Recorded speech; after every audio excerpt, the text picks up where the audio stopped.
Fabrice, comment as-tu rencontré Jésus? La vraie question, Daniel, serait plutôt de demander comment le Seigneur est venu me rencontrer. J'aime nous voir chacune de nous comme des petites fleurs. Nous sommes les petites fleurs du bon Dieu. Et le Seigneur est un jardinier.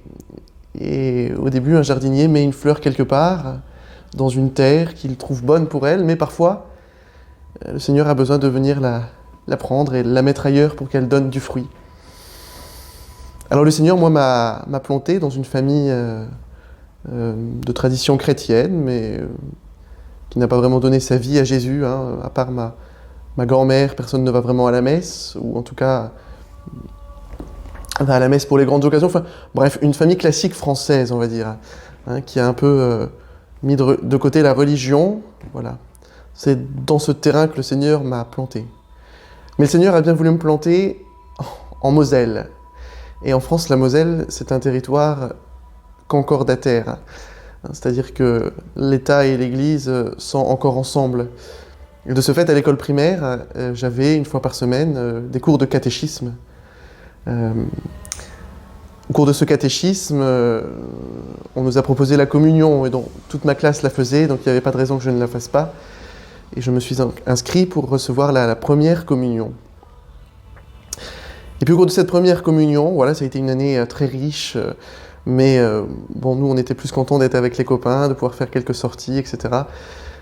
Plutôt que d'aller à la messe, etc. On y allait, hein, mais il n'y avait pas vraiment une vraie relation avec Jésus. Et le jour de ma communion, à la fin de la messe, le prêtre, l'abbé Gérard Bellevoie, nous a remis à tous un Nouveau Testament illustré. Alors ce Nouveau Testament, quand je suis rentré de ma première communion, je l'ai mis dans un tiroir de ma chambre.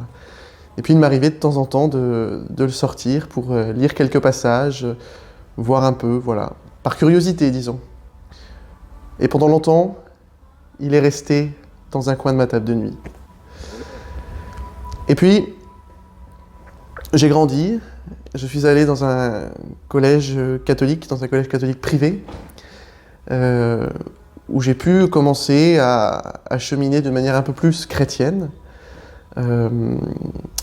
également avec des cours de religion qui étaient obligatoires, hein, au collège, de culture religieuse, donc une ouverture sur toutes les religions, quand même plus centrée sur le christianisme puisque c'était un collège catholique. J'ai fait partie de l'aumônerie du collège, j'ai fait partie de l'enfance missionnaire, hein, on était en lien avec des enfants des pays africains pour échanger un petit peu sur la foi, sur comment on vit dans nos pays, etc. J'ai même été à ce moment-là élu délégué à la vie religieuse du collège. Et durant mes années collège, j'ai été marqué par le décès de deux jeunes camarades de classe, un qui est mort d'une tumeur au cerveau et une autre que j'avais très peu connue finalement, puisque dans mon parcours scolaire, j'ai été 6 mois en internat en Belgique. J'étais un enfant terrible quand j'étais petit, et je le suis encore peut-être. Mais mes parents m'avaient mis pendant 6 mois dans un internat, moins de 6 mois, suite à un conseil d'un de mes oncles. Et dans cet internat, j'avais rencontré une fille qui était amoureuse de moi, elle s'appelait Béatrice. Et à peu près la même année que cette amie est décédée donc, du cancer, cette jeune fille a été kidnappée et assassinée dans des conditions horribles. Et je me suis retrouvé pour la première fois de ma vie confronté à la mort, à la question de la mort. Et comme dans la majorité des familles chrétiennes et même pas chrétiennes, la mort est un sujet qui est très souvent occulté, on n'en parle pas parce qu'on a peur de la mort, on cache la mort aux enfants, on essaye de mettre la mort dans des placards, dans des morgues. Voilà, on en fait un tabou, la mort est un tabou. Et moi je me suis retrouvé seul face à ce grand tabou. Et je me souviens à un moment, on était en voiture avec maman, elle m'emmenait à l'aïkido. Et c'était quelques jours après ses décès, il y avait aussi un oncle qui est décédé, et puis curieusement un chien. Le chien de ma tante qui était décédé à peu près au même moment. Et puis, j'ai dit à maman, mais qu'est-ce qu'il y a après? Qu'est-ce qu'il y a après? Et elle m'a dit, rien. Et moi, ce rien, j'avais peut-être 13 ans, 14 ans. Pendant quelques secondes dans la voiture, j'ai fermé les yeux. Je n'ai écouté plus rien et j'ai essayé d'imaginer ce rien. Et je me suis dit, c'est pas possible. Je ne sais pas ce qu'il y a après, mais il y a quelque chose, c'est sûr, parce que le vide est fait pour être comblé et rien ne peut pas exister. Et puis, au fur et à mesure, j'ai commencé à ouvrir ma Bible. J'ai commencé à ouvrir la Bible qui était dans le placard de mon tiroir, de la table de nuit. Et j'ai commencé à chercher qui est ce Jésus. Ce Jésus qui promet la vie éternelle et qui vient de prendre des amis de mon âge. Comment peut-on promettre la vie éternelle et prendre des enfants avec soi? J'ai commencé à beaucoup cheminer, à lire. Et puis je me suis dit, ce Jésus, il est bien, quoi. C'est un super-héros, c'est quelqu'un de très fort, c'est une belle fable, quoi. C'est une belle fable, on peut y croire, c'est une fable, c'est une jolie fable, c'est une légende. Enfin, c'est ce que je pensais, tout en l'aimant. J'aimais Jésus comme on aime un personnage de bande dessinée, comme on aime un personnage qui touche les jeunes, en fait, parce qu'il parle profondément. Et puis je suis arrivé au lycée. Au lycée, je suis rentré dans un lycée public, j'étais en internat. Et pour moi, ça a été une expérience de foi très très forte. Plus forte que dans un collège catholique d'ailleurs. Pourquoi ? Parce que j'étais très libre. Et en même temps que je cheminais dans ma recherche de Dieu, dans ma recherche du Seigneur, que j'approfondissais cette relation avec le Seigneur, comme d'autres jeunes de mon âge approfondissaient leur relation avec Batman, Spider-Man ou que sais-je. Moi, j'avais mon super-héros, c'était Jésus. Il n'avait pas de cape, il avait une croix, mais il était encore plus fort que tous les autres. Je me trouvais face à la Bible et je me disais, c'est trop beau pour être vrai, en fait. C'est trop beau pour être vrai. Et j'avais plein de questions et en même temps, j'avais cette volonté, un peu, d'aller piéger des prêtres. Et donc, une fois par semaine, je me rendais à la cathédrale pour pouvoir discuter avec un prêtre et j'arrivais avec des questions très pièges. Je voulais le mettre face à des contradictions, face à des choses qui me paraissaient un peu invraisemblables, etc. Jusqu'au jour où je suis tombé sur un prêtre qui n'a pas répondu à mes questions et qui m'a posé des questions à moi. Et là, je me suis fait retourner, dans le bon sens du terme, parce que ça m'a travaillé profondément. Moi qui venais pour déstabiliser un prêtre, ce prêtre, en ne répondant pas à mes petites provocations, me déstabilisait. C'était l'abbé André Duquiel, le père André Duquiel, qui est malheureusement décédé il y a 2 ans maintenant, d'un cancer, auquel je veux rendre un hommage par cette vidéo. Et donc il m'a déstabilisé. Il m'a posé une seule question. Et toi, si tu avais dû inventer une religion, si tu avais dû inventer un sauveur, aurais-tu inventé Jésus? Aurais-tu dit ce qu'il y avait dans la Bible? Et là, j'ai commencé à m'interroger. Est-ce que j'aurais eu cette folle idée de faire mourir un héros sur la croix qui est un scandale, qui est une folie? Mais c'est inimaginable, c'est impensable. Et puis croire en plus que ça marcherait. C'est vraiment de la folie. Et je me suis dit, mais oui, ça c'est qu'un coup du Saint-Esprit. C'est un coup de folie du Saint-Esprit. C'est un coup de folie du Seigneur. Mais qui est forcément profond. Et qui est forcément vrai en fait. Et puis je me suis intéressé à la vie des apôtres. On voit les apôtres. La majorité des apôtres, en fait, ils sont morts en témoignage de foi. Ils sont morts en témoignant de leur foi. Ils ont accepté de rendre des témoignages suprêmes en confessant que Jésus est Seigneur, que Dieu l'a ressuscité d'entre les morts, et qu'ils l'ont vu. Ce que dit Saint Jean, en fait. Ce que nous avons vu, ce que nous avons touché, ce que nous avons contemplé, nous vous l'annonçons. C'est pas quelque chose qu'on a le voisin du voisin du voisin du voisin qui nous a dit. Non, ils l'ont vu. Ils étaient à côté de lui. Ils ont vécu avec lui. Ils l'ont vu guérir les malades. Ils l'ont vu chasser les démons. Ils l'ont vu accomplir les miracles. Ils l'ont vu mourir sur la croix. Et plus encore, ils ont mangé et ils ont bu avec lui alors qu'il était ressuscité et ils l'ont vu retourner dans la gloire du ciel.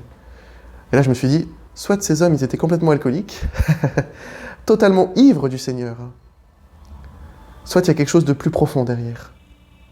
Et quand on voit la mort des apôtres, donc tous, pratiquement tous, sont morts en confessant leur foi.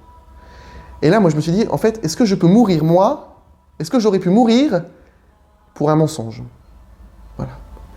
Est-ce que j'aurais pu accepter de mourir, d'aller jusqu'au bout d'un mensonge, en me faisant clouer la tête en bas, en me faisant décapiter, en me faisant lapider, des morts atroces, des morts horribles, des morts pleines de souffrance, mais qui ont rendu gloire au Seigneur, est-ce que j'aurais accepté pour un mensonge ? Je crois pas. Et donc là, forcément, je suis venu à la conclusion profonde que ce qui est écrit est vrai, que ça s'est accompli. Et puis, au fur et à mesure de mon parcours, je me suis rendu compte que cette parole qui avait été annoncée il y a 2000 ans, elle s'accomplissait dans ma vie, elle me rejoignait. Et puis, Jésus est passé pour moi de mon super-héros à mon sauveur. Bon, c'est à peu près la même chose, le super-héros est aussi un sauveur, mais un sauveur qui sauve pour cette vie terrestre, entre guillemets. Jésus, lui, me sauve pour la vie éternelle. Et il a commencé à avoir une relation entre lui et moi. Je ne l'ai pas vu, j'ai encore pas eu la chance de boire un café avec lui, et j'ai encore pas eu la chance de lui serrer la main, mais tous les jours, je le vois autour de moi, à travers des signes, à travers des rencontres, à travers des événements dans ma vie, à travers des paroles qui me sont données, à travers, tout un tas de clins d'yeux que le Seigneur nous fait. Et au cours de mes années lycée, donc j'ai eu cette immense chance de mettre déjà un pied dans le monde soignant, puisque tous les jours après le lycée, mes amis ils allaient à droite à gauche boire des coups, aller au cinéma, aller jouer au foot. Moi, ça ne m'intéressait pas. Et j'allais dans une maison de retraite, j'allais visiter des personnes âgées. Et cette maison de retraite, elle était tenue par des religieuses, des filles de la charité. Et donc tous les jours, j'allais visiter les personnes, et puis ensuite je priais avec les religieuses, la prière des vêpres et une prière de l'oraison avant. L'oraison, c'est une prière, un cœur à cœur avec le Seigneur, un dialogue profond, seul à seul, le Seigneur et moi, avant d'entreprendre les vêpres qui sont une prière communautaire, de la communauté pour le Seigneur. Et là, j'ai rencontré 3 personnes âgées. 3 qui m'ont profondément marqué. Louise, Joséphine et Salvatrice. 3 personnes qui avaient une foi enracinée dans le Seigneur. Elles avaient toutes un âge assez avancé. Je vous parlerai simplement de Louise, parce que c'est vraiment une dame qui m'a profondément bouleversé. Louise, je l'ai rencontrée une fois, en allant dans sa chambre, donc je frappe, je rentre, et je lui propose de venir à une animation, à une activité. Elle me dit « Non, je dois prier ». Moi je dis « Je vais prier avec vous un petit instant, puis après on ira à l'animation ». « Non, je dois prier ». Et Louise, elle priait sans cesse. Elle accomplissait ce que saint Paul nous disait, priez sans cesse, rendez grâce à Dieu en tout temps. Au fur et à mesure, j'ai lié une vraie amitié avec Louise, et je passais des heures avec elle tous les jours à l'écouter, à me laisser évangéliser par elle, en fait, à écouter les merveilles que le Seigneur avait fait dans sa vie, tous les miracles que le Seigneur avait accomplis. Le Seigneur l'avait sauvée pendant la guerre, des signes extraordinaires. Le Seigneur, elle l'avait vu dans une église, une apparition privée. Chacun est libre de croire ou pas, mais elle en parlait avec tellement d'amour, tellement de foi, que moi j'étais persuadé qu'elle avait vraiment vu le Seigneur. Et puis, voilà, toujours cette prière, cette intense prière. Et d'ailleurs, elle est pratiquement morte en disant « Jésus, Marie, Joseph, je vous aime, sauvez les âmes ». Et je me suis dit « Waouh, la foi de ces personnes, elle ouvre des portes de vie éternelle. Elle donne la paix, en fait, elle donne la joie, elle donne une vie heureuse. » La foi elle ne rend pas triste, la foi ne fait pas de nous des grenouilles de bénitiers qui se contentent d'aller à l'église, puis ensuite qui disent du mal de leurs voisins. Non, la foi, elle est agissante, elle est vraie, elle est réelle, elle est profonde, elle est sincère, et elle se répand tout autour de nous. Voilà, et puis dans ce même temps, moi je me suis senti appelé à donner ma vie au Seigneur de manière encore plus directe, donc dans la vie religieuse. Et puis j'ai commencé à fréquenter un carmel, un monastère de carmélites. Qu'est-ce que sont les carmélites, les amis ? Ce sont des moniales qui vivent cloîtrés, donc. Et en fait, avant de les fréquenter, moi j'avais la vision des religieuses qu'on a tous. Ce sont des femmes et des hommes cloîtrés, dans le silence, qui sont tristes, qui sont austères, etc. La première fois que je suis allé les rencontrer, c'était pour réviser les épreuves du baccalauréat, les épreuves de français. Je suis entré dans la chapelle, et vous savez ce que j'ai vu ? Des femmes entrer avec un sourire jusqu'aux yeux. Toutes. Avec un sourire énorme. Et je me suis dit, mais d'où vient leur joie ? Une vie retirée, une vie de silence, une vie offerte au Seigneur. Moi qui pensais que c'était triste, que je ne serais pas forcément heureux, que ce serait difficile. Et je vois des femmes qui rentrent avec un visage apaisé, avec une paix qui se lisait dans leur âme, et avec une joie extérieure, qui m'a fait me dire, Le Seigneur est vraiment présent au milieu d'elle. Et quand le Seigneur est là, il nous donne la joie. Il nous donne vraiment la vraie joie, la joie profonde d'être à lui, d'être avec lui, d'être en lui. Voilà un peu, Daniel, comment j'ai rencontré le Seigneur. Mais c'est plutôt voilà comment le Seigneur est venu me rencontrer, comment il est venu dans ma vie, comment à chaque fois il ne m'a pas laissé en fait. Il m'a rejoint dans chaque situation de ma vie, dans chaque moment de ma vie, parfois dans des épreuves très difficiles, parfois dans la joie, parfois sur des chemins un peu tordus, parfois sur des chemins plats. Sur toutes sortes de chemins, le Seigneur était là. Et vraiment, je me rends compte du nombre infini de grâces que le Seigneur m'a fait.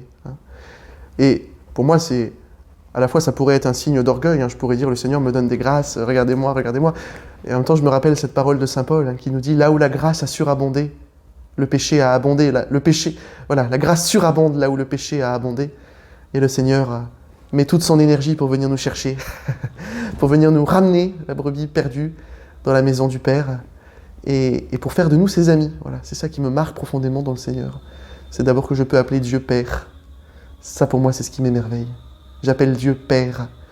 Alors que tant de courants religieux, tant de courants spirituels font de Dieu un être lointain, un être qui est tout-puissant, un être qui opprime, un être qui abaisse, un être qui est lointain et que nul ne pourra voir. D'ailleurs, même l'Ancien Testament nous dit « Nul homme ne peut voir Dieu sans mourir ». Et moi, j'ai vu Dieu. J'ai vu le ciel. Et le ciel est en moi. Je n'ai pas vu Dieu comme ça, mais Dieu est venu vers moi. Il a tellement aimé le monde qu'il a envoyé son Fils unique sur la terre. Ce Dieu qui était lointain, je l'appelle Papa, Abba. Littéralement, ça veut dire petit papa en fait. Abba. Et puis ce Jésus, il me dit quoi? Il me dit, je ne vous appelle plus serviteur, mais je vous appelle mes amis. Et donc voilà, comment j'ai rencontré Jésus? Tout simplement, j'ai rencontré un ami. J'ai rencontré un ami qui marche avec moi tous les jours. Un ami qui ne m'abandonne jamais. Un ami qui ne me juge pas. Un ami qui est prêt à tout pour moi. Et je suis prêt à tout pour lui, enfin, j'essaye d'être prêt à tout pour lui. En tout cas, lui, il a fait la plus belle chose que peut faire un ami, c'est qu'il a donné sa vie pour moi. Et il a donné sa vie de manière concrète, de manière réelle. Donc, j'ai eu l'immense chance d'être amoureux d'une fille. Et souvent, je lui disais, je donnerai ma vie pour toi. Je vais mourir pour toi, s'il le faut. Mais en fait, à quoi bon? Maintenant, je réfléchis à quoi bon. Parce que bien sûr, je peux me mettre entre elle et quelqu'un qui veut lui faire du mal et mourir, mais une fois que je suis mort, qu'est-ce qu'il va lui faire? Et puis même, elle devra mourir quand même. Et Jésus, lui, il s'est mis entre moi et la mort. Il a dit, moi, je vais mourir pour toi. Et quand lui est tombé, la mort est tombée avec lui. Mais lui s'est relevé. Et la mort ne s'est pas relevée. Le Seigneur a donné sa vie pour que nous ayons la vie éternelle. Et c'est le meilleur ami que nous puissions avoir.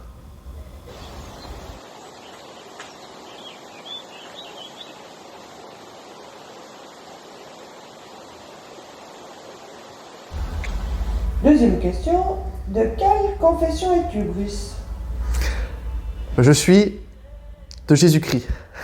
Premièrement, c'est Jésus. C'est Jésus mon église, c'est Jésus ma barque. Mais je suis rattaché à l'église catholique. Je suis catholique, je crois en l'église, une sainte catholique et apostolique. Et donc ma foi, elle est toute simple en fait. Je crois en Dieu, le Père Tout-Puissant, Créateur du ciel et de la terre, en Jésus-Christ, son Fils unique, notre Seigneur, qui a été conçu du Saint-Esprit, qui est né de la Vierge Marie, qui a souffert sous Ponce Pilate, qui a été crucifié, qui est mort, qui a été enseveli, qui est descendu aux enfers, qui est ressuscité des morts, qui est assis à la droite, qui est monté au ciel, qui est assis à la droite de Dieu le Père Tout-Puissant, qui reviendra pour juger les vivants et les morts. Je crois en l'Esprit Saint, en la Sainte Église catholique, en la communion des saints, dans la rémission des péchés, dans la résurrection de la chair, et plus encore, à la vie éternelle. Amen. Amen. Brice, quel est ton passage de la Bible préféré? Oula, toute la Bible. Mais il y a un passage qui me parle énormément, Daniel. C'est dans l'Évangile selon saint Jean, chapitre 8, des versets 1 à 11. La femme adultère. Jésus était reparti vers le mont des Oliviers. Dès le matin, à la première heure, il était de nouveau au temple. Tout le peuple venait à lui, et lui s'asseyait pour les enseigner. C'est alors que les maîtres de la loi et les pharisiens lui amènent une femme surprise en adultère. Il la place au centre, puis il lui demande « Maître, cette femme est une adultère, et elle a été prise sur le fait. Dans la loi, Moïse nous a ordonné de lapider les femmes qui sont dans ce cas. Mais toi, qu'est-ce que tu dis ?» Il parlait de cette façon pour le mettre à l'épreuve, car il cherchait un motif pour l'accuser. Mais Jésus se pencha et se mit à écrire sur le sol avec son doigt. Comme ils insistaient avec leurs questions, Jésus se redressa et leur dit « Que celui d'entre vous qui n'a pas péché lui jette la pierre le premier. » Et de nouveau, il se pencha et se mit à écrire sur le sol. Après une telle réponse, ils commencèrent à s'en aller, l'un après l'autre, en commençant par les plus âgés, et Jésus se retrouva seul, avec la femme au centre. Alors, il se dressa et lui dit « Femme, où sont-ils? Personne ne t'a condamné ?» Elle répondit « Personne. Vous voyez ?» Et Jésus lui dit « Moi non plus je ne te condamne pas. Va et ne pêche plus. » Et pourquoi ce texte, Brice? C'est assez drôle, Daniel, parce que du coup, je vais parler à ceux qui me regardent, mais je vais surtout parler à toi qui est protestante, et j'espère que je vais réussir à te déstabiliser. Alors, en fait, pourquoi ce texte? Parce que je le trouve extraordinaire, en fait. Extraordinaire. On voit Jésus qui arrive quelque part, et puis tout d'un coup, il y a des types qui lui amènent une femme surprise en train de pécher. Déjà, la première chose qui me marque, moi, c'est cette femme surprise en train de pécher. Donc, où est-ce qu'elle a péché en adultère? Normalement, quand on fait un adultère, on se cache. Donc, on est chez soi. Donc, imaginons, elle était dans une chambre, etc. Ça voudrait dire que ces hommes, en fait, ont espionné à la fenêtre, en tout cas, surveillent plus les péchés des autres que les leurs. Tu regardes d'abord la poutre qui est dans l'œil de ton frère avant de regarder la paille qui est dans ton œil. Jésus l'avait déjà dit. Et donc, ils amènent cette femme au milieu d'une place. Il faut imaginer les places de Jérusalem à cette époque. Certainement une place avec du marché, enfin énormément de circulation, énormément de monde. Ils amènent cette femme, donc qui doit se sentir finalement très honteuse, très blessée, peureuse aussi, parce qu'elle connaît la loi. Elle sait ce que la loi de Moïse dit. Et cette femme doit être lapidée selon la loi de Moïse. Donc, je me mets à la place de cette femme, et en fait, je suis pétrifié de peur, en fait. Je tremble, je sais que je vais mourir, voilà, je vais mourir. Et en même temps, je me dis, mais celui avec qui j'ai péché, il est où? Moi, on m'a surprise en adultère, mais l'homme avec lequel j'ai fait quelque chose, il est où? Et c'est ça qui est assez étrange dans ce texte, c'est qu'il y a une femme qui est surprise en adultère, mais seulement une qui est ramenée. Bon. Et donc, cette femme doit être lapidée. Très bien. Donc, elle arrive sur cette place, au milieu de la foule. Moi, quand je vois la scène, je vois les pharisiens qui la poussent finalement au milieu, au centre, au milieu de tout le monde. Et je vois une femme avec le regard perdu, déboussolé, peureuse. Et tout d'un coup, cette femme, peut-être qu'elle voit Jésus au loin. En tout cas, si elle ne le voit pas, les pharisiens le voient. Et ils accourent vers lui. « Maître, maître, nous avons surpris cette femme en adultère. La loi de Moïse dit que nous devons la lapider. Et toi, que dis-tu que nous devons faire ?» Et là, en fait, la réaction de Jésus, elle est déboussolante, Daniel. Elle nous désarçonne. Jésus, il vient. On peut presque dire les mains dans les poches. Et au lieu de dire « lapidez-la, c'est la loi » ou « laissez-la partir », il se baisse sur le sol et il écrit quelque chose. Il se baisse sur le sol. En fait, Jésus, c'est un enfant, on pourrait se dire, mais qu'est-ce qu'il fait ? Il a la vie d'une personne entre les mains, une question de vie et de mort, et il écrit sur le sol comme un enfant. Comme un enfant, finalement, auquel des discussions d'adultes ne l'intéressent pas. Et donc il part jouer à la marelle plus loin. Ça ne m'intéresse pas, vos questions. C'est comme si Jésus disait ça, en fait, profondément pour moi. Le royaume de Dieu ne consiste pas en des questions de boisson et de nourriture. Il écrit sur le sol. Et là, Daniel, c'est là où c'est intéressant. C'est qu'il y a la doctrine de la sola scriptura, seule l'écriture. Et il y a des pères de l'Église qui nous disent qu'à ce moment-là, en fait, Jésus, il écrit la loi par terre, hein, les commandements. Effectivement, la loi dit que cette femme doit être lapidée. Ça, c'est la loi. C'est ce qui est écrit. C'est ce qu'il faut respecter du mieux possible. Enfin, voilà. Mais lui, Jésus, il est plus que la loi. Il est la grâce. Il est le Verbe. Il est toute la loi. Il est l'accomplissement parfait de la loi. Il est celui qui n'est pas venu abolir la loi, mais l'accomplir, puisqu'il est le seul à pouvoir la réaliser parfaitement, étant donné qu'il est lui-même Dieu. Et il se relève, et il est face à un piège, en fait. Les pharisiens tentent de le piéger. Parce que Jésus qui annonce la miséricorde, qui annonce l'amour, qui annonce le pardon, qui annonce la repentance, la conversion des pécheurs, qui annonce que Dieu vient se faire proche de tous, qui va vers les exclus, qui va vers les pécheurs, qui va vers les bons à rien finalement, qui appelle les bons à rien. Pardonnez-moi, mais quand on regarde les apôtres, finalement c'est un prêtre qui a écrit un livre récemment, un dominicain, qui dit la gloire des bons à rien. Tous des bons à rien, choisis par le Seigneur, des hommes ordinaires, Dieu a fait des hommes extraordinaires. Hein ? Et on cherche à piéger Jésus. S'il demande qu'on respecte la loi, il désavoue ce qu'il prêche depuis des mois et des mois. Et s'il dit qu'on doit laisser cette femme, il ne respecte pas la loi. Et donc il se met en porte-à-faux. Que peut-il faire ? Eh bien à nouveau, celui qui est le Verbe de Dieu, celui qui annonce la parole, il annonce une parole. Cette parole qui juge et qui sauve en même temps. Et il dit, d'accord, la loi vous ordonne de... Moi, je vous dis que, finalement. Moi, je vous dis que la loi vous ordonne de lapider cette femme, mais moi, je vous dis que le premier qui doit lui jeter la pierre, c'est celui qui n'a jamais péché. Alors allez-y, respectez la loi. Respectez cette loi que vous voulez appliquer. Et là, le texte nous dit, les plus âgés s'en vont en premier, suivis des plus jeunes. Et Jésus se rebaisse entre-temps.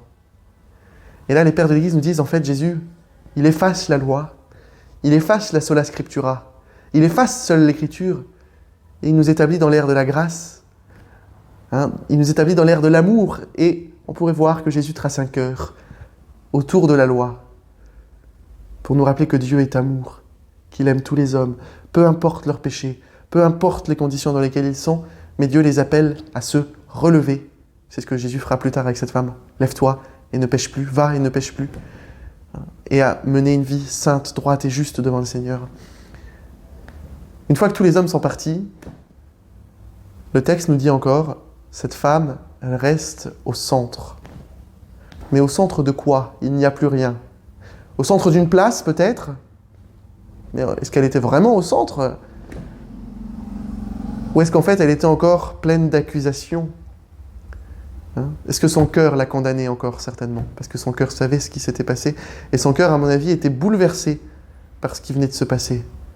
Parce qu'elle avait vraiment vu le Seigneur Sauveur, qui l'a sauvée, qui l'a rétablie dans la grâce, qui l'a rétablie dans le règne du Seigneur, qui l'a rétablie dans la paix de Dieu, dans la justice du royaume. Elle est bouleversée, mais elle reste encore face à ses propres accusations.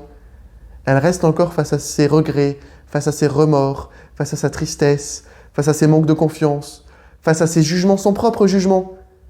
Si ton cœur te condamne, nous dit le Seigneur, moi je ne te condamne pas. Et Jésus doit aussi la libérer de ce centre, de ces accusations. Va en paix et ne pêche plus. C'est pourquoi moi ce texte, tu vois Daniel, il me touche énormément. Parce qu'il nous montre vraiment que ce n'est pas nos péchés que le Seigneur regarde, mais c'est notre regard vers lui. Il vient nous relever. Celui qui était faible, celui qui était perdu, celui qui était petit, celui qui était pauvre, il vient le relever. Et dans sa grâce, il l'amène au ciel. Jésus nous dit, les prostituées vous précéderont au royaume des cieux. Donc souvent, nous, on a un regard extérieur, en fait, sur des situations, sur des personnes, mais on n'a pas le regard du Seigneur, on n'a pas le regard de la grâce.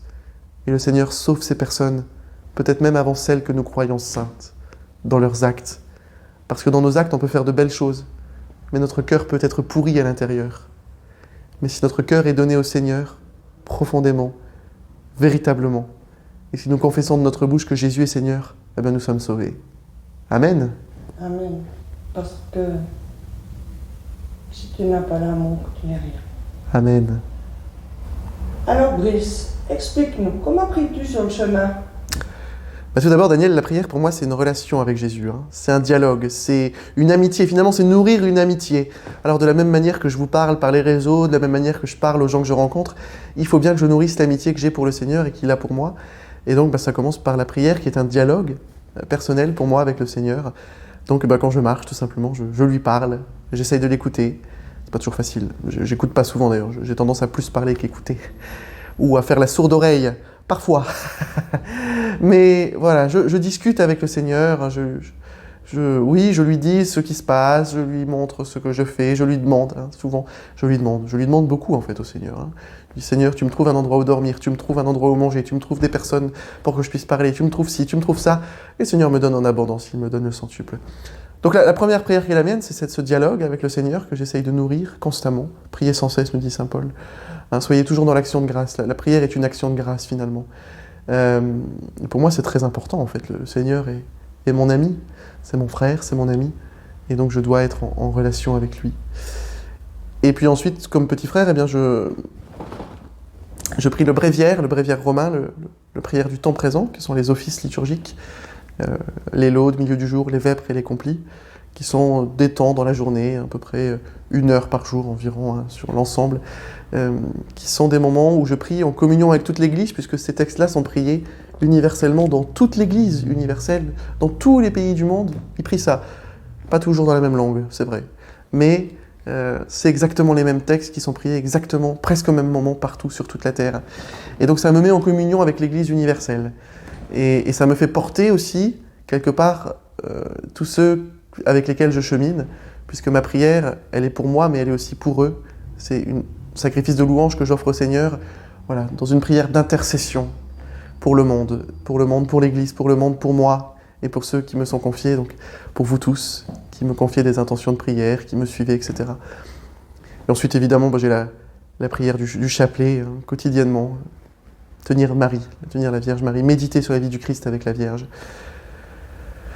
Ce qui occupe la place centrale dans ma vie, mais j'ai un peu du mal à la voir tous les jours sur le chemin, c'est parfois compliqué, c'est évidemment la participation à l'Eucharistie, à la Sainte Messe, là où je peux recevoir mon Seigneur et mon Sauveur qui vient de toute éternité pour s'incarner dans ce qui au début de la messe est du pain, mais qui devient, je le crois vraiment, le corps du Christ pour moi, nourriture pour la vie éternelle, pain de vie. Donc voilà, c'est l'assistance à la messe, mais en tout cas tous les jours, je m'unis à toutes les messes qui sont célébrées dans le monde entier. Et puis ensuite, c'est en fait, je laisse l'Esprit prier en moi. Enfin, en tout cas, j'essaye de laisser l'Esprit Saint prier en moi.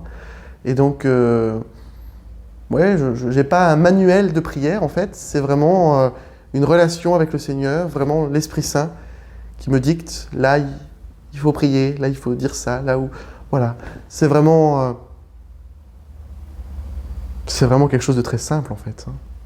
On pourrait croire que c'est compliqué, que c'est des grandes formules toutes préparées qu'il faut réciter, mais la prière, c'est une ouverture du cœur. Il n'y a rien de plus simple que de prier. C'est plus simple de prier que de parler à mon voisin ou de parler à quelqu'un dans la rue. Parce que le Seigneur, il est vraiment là, vraiment présent, et il écoute. Il est vraiment concentré sur ce que je lui dis. Et puis c'est mon ami.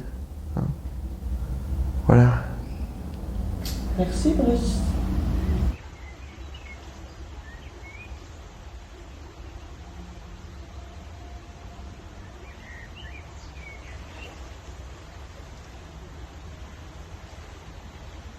Dernière question. Quelles sont les figures de sainteté qui te parlent le plus en fait?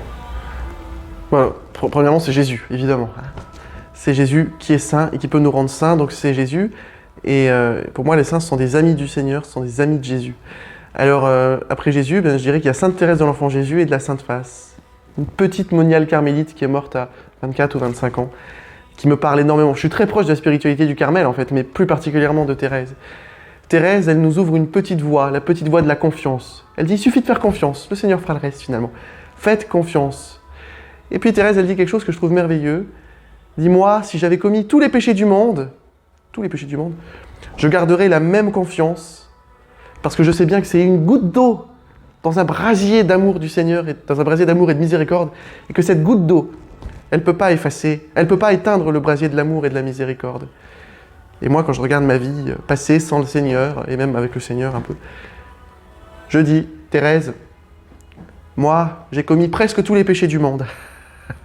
Mais je garde toujours la même confiance, parce que je sais que le Seigneur me sauve, parce que je sais qu'il m'aime encore plus, et que, par moi, il montre que, voilà, le Seigneur fait miséricorde, il relève celui qui pleurait, il relève celui qui était triste, il relève celui qui était perdu, il le remet sur le chemin, il lui rend la dignité, et il le conduit au ciel. Voilà. Alors il y a Sainte Thérèse, il y a Saint François et Saint Antoine qui sont des figures de simplicité, d'évangile tout simplement, de vivre l'évangile simplement par nos actes, plus que par toutes les belles paroles qu'on peut dire, comme je fais depuis maintenant plus d'une demi-heure. Et puis il y a Saint Benoît Joseph Labre, un grand saint qui était un pèlerin comme moi, qui marchait de sanctuaire en sanctuaire, dans une pauvreté encore pire que la mienne, parce que lui, il n'acceptait pas qu'on lui offre des Airbnb ou des hôtels. Il voulait dormir dans les caves des gens quand on acceptait de l'héberger. Il était vraiment dans un grand renoncement. Mais sa confiance aussi dans la providence me touche énormément. Et le fait qu'il a été pour énormément de personnes un signe de la présence du Seigneur. Et c'est ce que j'essaye d'être aussi, laisser le Seigneur passer en moi pour qu'il rayonne en moi. Et que quand je vais chez quelqu'un, quand je frappe à une porte, quand je parle à quelqu'un, les personnes puissent se dire, vraiment, à travers cet homme qui est venu chez nous, ce simple petit frère, c'est le Seigneur qui nous a visités quelque part. Donc voilà un peu ce en quoi je crois et ce que j'espère. Puis après, tous les saints sont mes amis. J'ai pas un saint particulier de prédilection. J'ai Saint Benoît aussi, j'aimerais parler de Saint Benoît, parce que dans mon parcours, j'ai failli devenir bénédictin. Et Saint Benoît, il nous dit deux choses que je veux vraiment garder dans mon cœur. Ne rien préférer à l'amour du Christ. Le Christ au centre de tout. C'est pas égoïste du tout, c'est simplement dire que le Christ est à la racine de tous les amours, qui nous permet d'aimer tout le monde, d'aimer du vrai amour. Et puis il nous dit, ne surtout jamais désespérer de la miséricorde du Seigneur. Eh bien oui, Amen. Amen. Je ne désespérerai jamais de la miséricorde du Seigneur, qui est sans limite et sans repentance. Amen. Merci. Amen. Chris. Merci Daniel et merci à vous tous. Sois béni. Amen.